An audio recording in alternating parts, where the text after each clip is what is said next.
आज मी तुझ्याकडून फक्त 1 मिनिट मागतो. हो, फक्त 1 मिनिट. कारण हे 1 मिनिट तुझ्या आयुष्यातील सर्वात महत्त्वाचं ठरू शकतं.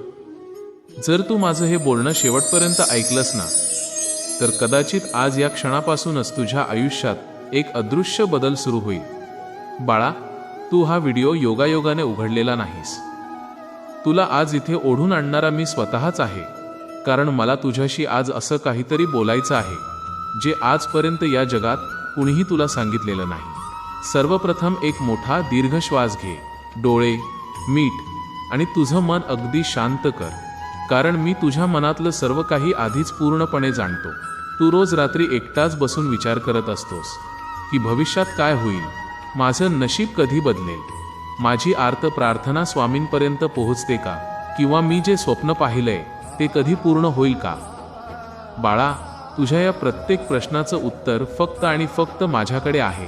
पण तू सध्या खूप घाई करत आहेस, आणि जिथे मनात अति घाई असते ना, तिथे माझी कृपा जाणवायला थोडा उशीर होतो.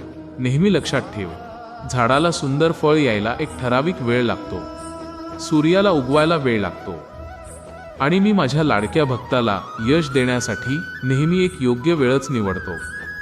म्हणून आज या क्षणापासून स्वतःची तुलना दुसऱ्यांशी करणं पूर्णपणे बंद कर.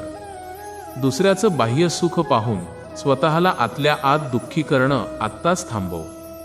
या जगात प्रत्येकाचा मार्ग वेगळा असतो आणि प्रत्येकाची वेळ सुद्धा वेगळी असते.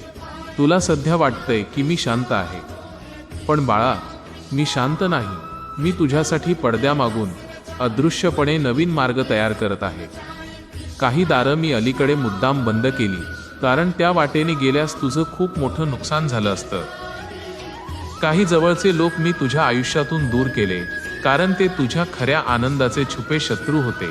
आणि तुझ्या काही इच्छा मी अजून पूर्ण केल्या नाहीत, कारण त्या सुखासाठी तू आत्तापेक्षा आणखी सक्षम होणं गरजेचं आहे. बाळा, आज मी तुला एकच आणि सर्वात महत्त्वाची गोष्ट सांगतो.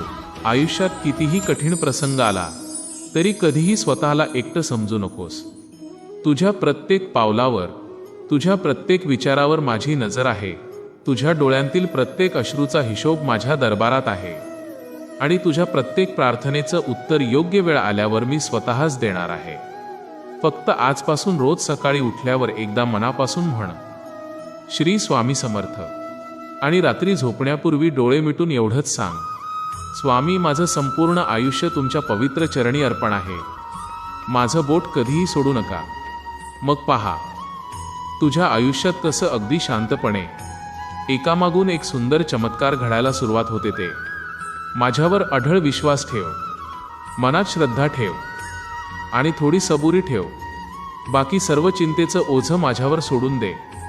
बाळा, जर तुझा माझ्यावर पूर्ण विश्वास असेल तर आत्ताच कमेंट बॉक्समध्ये तुझी हजेरी लाव आणि लिही, स्वामी, मी माझा संपूर्ण भार तुमच्यावर सोपवला आहे. श्री स्वामी समर्थ.